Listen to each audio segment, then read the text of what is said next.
Modes of transfer को discuss कर रहे थे। इस वीडियो सीरीज में हमारा जो थर्ड टॉपिक है वो होगा डायरेक्ट मेमोरी एक्सेस। हमने मोड्स ऑफ ट्रांसफर में हमारे मोड्स देखे थे, तो 3 टाइप के थे। हमारा पहला मोड था प्रोग्राम्ड इनपुट आउटपुट, हमारा सेकेंड मोड था इंटरप्ट इनिशिएटेड या इंटरप्ट ड्रिवन इनपुट आउटपुट। इस सीरीज का थर्ड लेक्चर है DMA, that is direct memory access.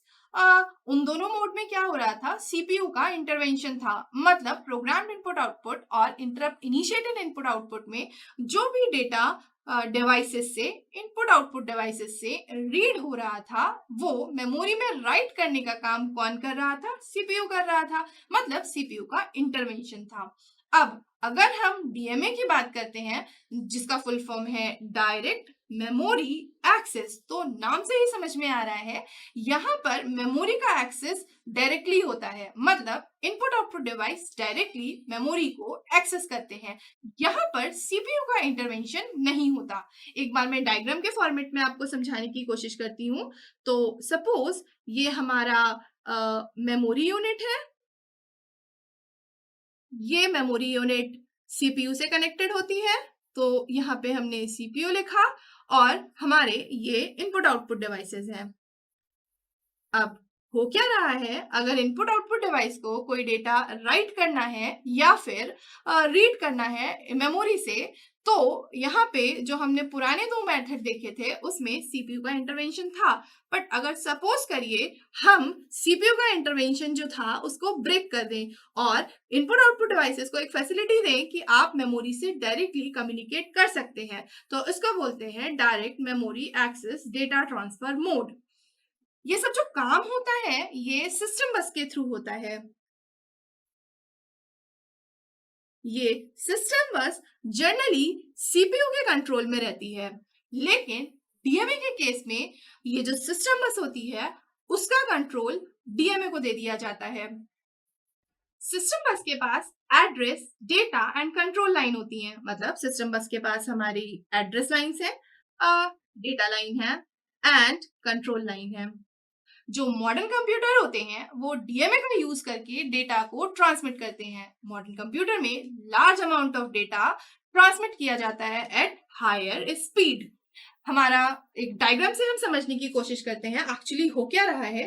ये हमारा सीपीयू है, यहाँ पे हमारी सिस्टम बस लगी है और ये है हमारी मेमोरी यूनिट।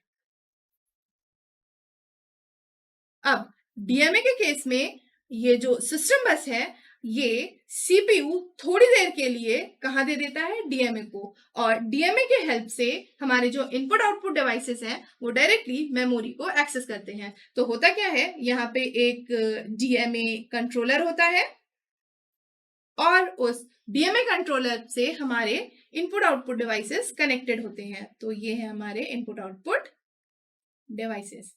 अब हमारा जो नेक्स्ट टॉपिक है इसी सीरीज में वो है how to make a CPU idle. क्योंकि यहाँ पे ऑब्वियसली सीपीयू का इंटरवेंशन नहीं है, तो हमें सीपीयू को आइडल करना होगा या सीपीयू आइडल स्टेट में चला जाएगा। तो चलिए अब हम देखते हैं how to make a CPU idle. तो चलिए इसको भी एक डायग्राम से समझते हैं। ये हमारा सीपीयू है।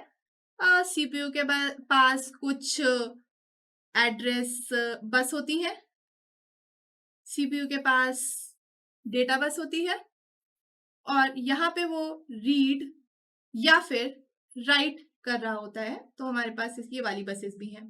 डीएमए की अगर बात करते हैं तो डीएमए क्या करता है, इस बस को रिक्वेस्ट करता है। तो यहाँ पे एक लाइन की जरूरत पड़ती है जो कि बस रिक्वेस्ट लाइन कहते हैं जिसको हम। तो यहाँ पे डीएमए बस को रिक्वेस्ट करता है। जैसे ही ये रिक्वेस्ट सीपीयू के पास जाती है वो इन स्टेट्स को या इन लाइंस को हाई इम्पिडेंस स्टेट में रख देता है। हाई इम्पिडेंस स्टेट का मतलब होता है ये जो लाइंस होती हैं इनको थोड़ी देर के लिए डिसेबल कर दिया जाता है। और डिसेबल करने के बाद क्या होता है, जो बस होती है वो ग्रांट करवा दी जाती है, बस ग्रांट सिग्नल के थ्रू। तो यहाँ पे बस ग्रांट जो है वो डीएमए के पास पहुंच गया। एक बार ये बस ग्रांट हो जाती है तो जो सिस्टम बस है उसका कंट्रोल डीएमए के पास चला जाता है और फिर डीएमए डायरेक्ट मेमोरी को एक्सेस करवाने लगता है इनपुट आउटपुट डिवाइसेस को इनिशिएट करके या फिर उनको बता के कि भाई हमारे पास सिस्टम बस का कंट्रोल आ चुका है और अब डायरेक्ट मेमोरी एक्सेस हो सकती है। जब एक बार ये पूरा काम हो जाता है तो डीएमए सीपीयू को बता देता है कि जो हमारा ट्रांसफर था वो कंप्लीट हो गया है। एक बार ट्रांसफर कंप्लीट होने के बाद ये जो रिक्वेस्ट और बस ग्रांट लाइन है इनको डीएक्टिवेट कर दिया जाता है और सिस्टम बस का कंट्रोल वापस से सीपीयू को ट्रांसमिट हो जाता है।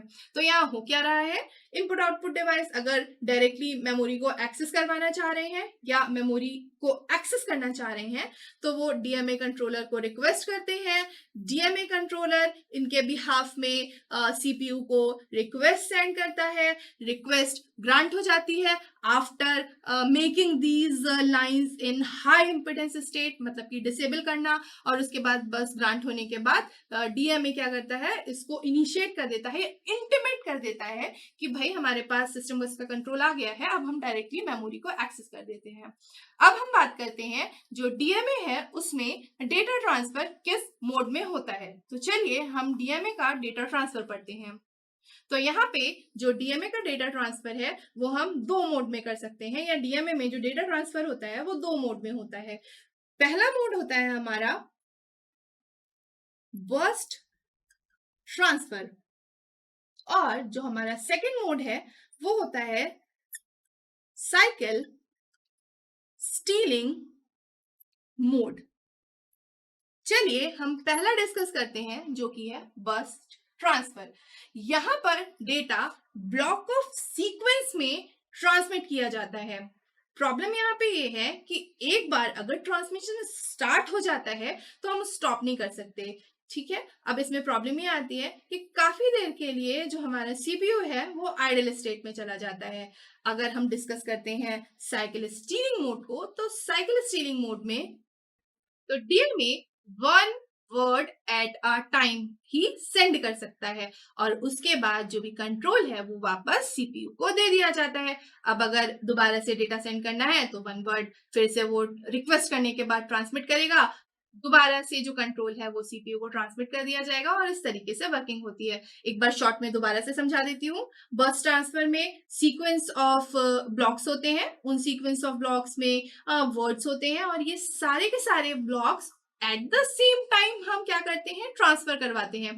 प्रॉब्लम ये है कि हमारा जो सीपीयू है वो काफी देर के लिए इनएक्टिवेट है।